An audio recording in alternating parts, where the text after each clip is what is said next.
नमस्कार, मैं हूं आशुतोष और आप देख रहे हैं सत्यहिंदी.com। सत्यहिंदी.com में खास कार्यक्रम आशुतोष की बात में आपका स्वागत है।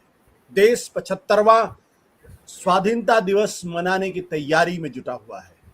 इसको 75वें साल को अमृत महोत्सव कहा जा रहा है कि कोई भी लोकतंत्र अगर सुचारू रूप से 75 साल अगर लोकतंत्र में सांस ले लेता है तो गर्व की बात होनी चाहिए। और भारत को इस बात पर बेहद गर्व है कि हमने आजादी के बाद जो लोकतंत्र का सपना देखा था वो अभी भी ताजा है। बहुत सारे लोगों को इस बात का अंदाजा नहीं होगा कि जब भारत आजाद हो रहा था 1946-47 के आसपास, तब ब्रिटिश एम्पायर में और अमेरिका में और यूरोप में बहुत सारे ऐसे विद्वान थे जो कहते थे कि भारत के तो कई टुकड़े हो जाएंगे, लोकतंत्र की बात तो छोड़ ही दीजिए। और उनमें ब्रिटेन के प्रधानमंत्री विंस्टन चर्चिल सबसे आगे थे। लेकिन भारत ने न केवल विंस्टन चर्चिल जैसे तमाम अंतर्राष्ट्रीय विद्वानों को झूठा साबित कर दिया, गलत साबित किया, और भारत ने कामयाबी के साथ लोकतंत्र बना हुआ है। हालांकि बीच में इंदिरा गांधी का आपातकाल भी आया था।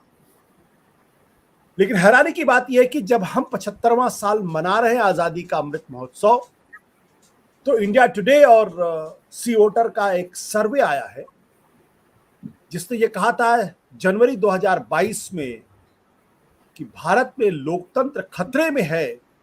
ये बात 43.5% लोग मानते हैं। और 6 महीने के बाद जब ये सर्वे हुआ तो ये संख्या बढ़ के 48% हो गई, यानी 4.5% लोग और इसमें जुड़ गए। तो सवाल ये उठता है कि भारत में लोकतंत्र खतरे में क्यों है, इसके लिए कौन लोग जिम्मेदार है। लेकिन ये सिर्फ इंडिया टुडे और सी वोटर का सर्वे नहीं है। इसके पहले V-Dem institute of Sweden university ने 179 में 93 नंबर पे भारत को रखा था और भारत के लोकतंत्र को उन्होंने इलेक्टोरल ऑटोक्रेसी का नाम दिया था। और यह कहा था कि भारत दुनिया के 10 लोकतांत्रिक देशों में है जो ऑटोक्रेटाइजेशन की तरफ बढ़ते जा रहे हैं। ऑटोक्रेटाइजेशन यानी देश लोकतंत्र से हटकर अधिनायकवाद की तरफ बढ़ रहा है। हालांकि ये माना गया कि ये ग्लोबल ट्रेंड है। और तब ये कहा गया था कि इलेक्टोरल डेमोक्रेसी के इंडेक्स में भारत 100वें नंबर पर है। नेपाल, भूटान, श्रीलंका से पीछे है और पाकिस्तान से आगे है। इसके साथ साथ फ्रीडम इन द वर्ल्ड 2022 की रिपोर्ट है जो भारत को पार्टली फ्रीडम यानी आंशिक तौर पर स्वतंत्र मानती है। और ये वही रिपोर्ट है जिसने 2017 में, 2018 में, 2019 में, 2020 में भारत को फ्री माना था। लेकिन 2021 में भारत के लोकतंत्र को पार्टली फ्री कर दिया, 2022 में भारत के लोकतंत्र को पार्टली फ्री कहा। 2017 में जो भारत 77 अंक थे वो घट के 66 हो गए, यानी 66, यानी 11 अंकों की गिरावट आई है भारत के लोकतंत्र को। इसीलिए उन्होंने भारत को फ्री से पार्टली फ्री माना है। एक और रिपोर्ट है democracy index 2021 by the economist, जो लंदन की मशहूर पत्रिका है, जिसने भारत के बारे में कहा कि ये फ्लॉड डेमोक्रेसी, हालांकि अमेरिका भी फ्लॉड डेमोक्रेसी की लिस्ट में है, 167 में 46वें नंबर पर है। महत्वपूर्ण बात यह कि 2012 ने भारत को जो अंक दिए गए 10 में 7.82 डेमोक्रेसी के लेवल पे 38वें नंबर पर था। 2021 में 7.82 घट के हो गया 6.91 और 38वें नंबर से बढ़ के भारत का स्थान 46वें नंबर पर चला गया है।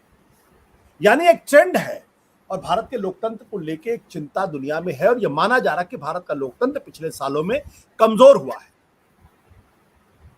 क्यों कमजोर हुआ है, इसी तरह की चर्चा और बातचीत हमारे साथ इस वक्त कुछ खास मेहमान हैं। हमारे साथ इस वक्त मौजूद है न्यूयॉर्क टाइम्स के India correspondent Hari Kumar ji, supreme court के वकील राकेश सिन्हा जी, वरिष्ठ पत्रकार पूर्णिमा त्रिपाठी जो फ्रंटलाइन के लिए लिखती हैं और वहां काम करती हैं, और रिसर्च स्कॉलर कार्तिकेय बत्रा इस वक्त हमारे साथ पहुंचे। थोड़ी देर में हम उम्मीद करते हैं कि यशोवर्धन आजाद साहब जो पूर्व आईपीएस ऑफिसर है वो भी हमारे साथ जुड़ेंगे। देखिए मैंने उनका नाम लिया, वो हमारे सामने हाजिर हो गए। यशोवर्धन आजाद साहब, आपका भी बहुत बहुत स्वागत है। I will not say think of the devil and devil is here. That will be too disrespectful to you, sir. My apology. Hari Kumar ji, ये जो सर्वे है इंडिया टुडे और सी वोटर का सर्वे, अगर ये कहता है मूड ऑफ द नेशन के सर्वे में कि 48% लोग मानते हैं भारत में लोकतंत्र खतरे में, मान लीजिए इसमें 3-4%, 5% का प्लस माइनस अगर गलतियां भी हैं तो इट्स अ बिग नंबर। क्या कहते हैं आप इसके बारे में? ये तो ट्रेंड जो है पिछले कई सालों से देखने में आ रहा है कि जो भी ऐसी संस्थाएं हैं जो डेमोक्रेसी को मजबूत करती हैं, जो डेमोक्रेसी के पिलर्स हैं, उनकी फंक्शनिंग पे लगातार सवाल उठते जा रहे हैं। और वो सवाल कभी ऐसा नहीं है कि भाई अभी अभी पिछले 6 महीने में वो सवाल उठ रहे हैं, वो सवाल पिछले कई सालों से उठते चले जा रहे हैं। उन सवालों का पीक था जब 4 जजेस ने, सुप्रीम कोर्ट के जजेस ने एक प्रेस कॉन्फ्रेंस की थी और उन्होंने भी यही सवाल, उन्होंने पूरा यही सवाल खड़ा किया था कि अगर ये ट्रेंड चलता रहा जो कि उस टाइम के सुप्रीम कोर्ट में चल रहा था, अगर ये ट्रेंड चलता रहा तो हिंदुस्तान की डेमोक्रेसी खतरे में। और उनका जो की था वो ये था कि साहब एक पर्टिकुलर टाइप के केसेस जो हैं वो एक पर्टिकुलर बेंच के पास जाते हैं तो पूरा का पूरा जो सुप्रीम कोर्ट का फंक्शनिंग है वो उसकी वजह से डिस्टर्ब हो रही है। ये 4 सुप्रीम कोर्ट के सिटिंग जजेस ने कहा था।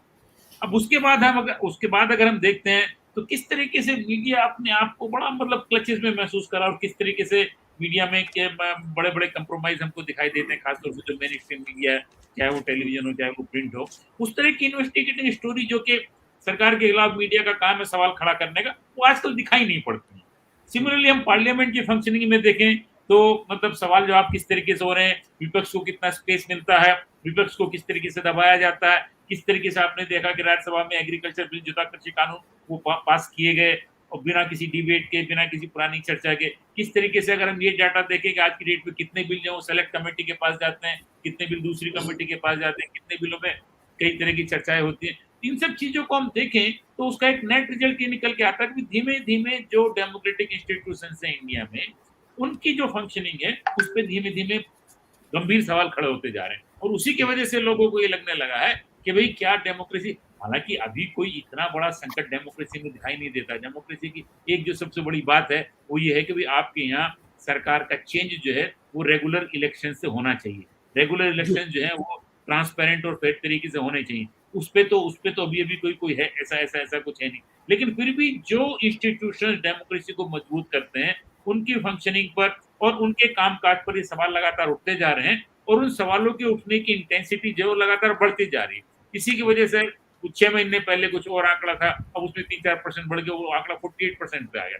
इस 48% का भी अगर आप एनालिसिस करें तो इस 48% को टोटल अगर आप मान लें तो उसमें 51% जो है वो जो रूरल के उनके वोटर्स हैं, जिन लोगों को इंटरव्यू किया गया है सी वोटर ने, वो 51% में ग्रामीण क्षेत्रों में ये कहा गया है कि भाई ये डेमोक्रेसी पे ये खतरा है। तो ये चीज जो है वो थोड़ा सा गंभीर हो जाती है कि भाई जो ग्रामीण क्षेत्रों का आदमी है वो भी ये महसूस कर रहा है कि भाई ये चीजें खतरे में आती जा रही। ये हिंदुस्तान के लिए बहुत अच्छे साइन नहीं है।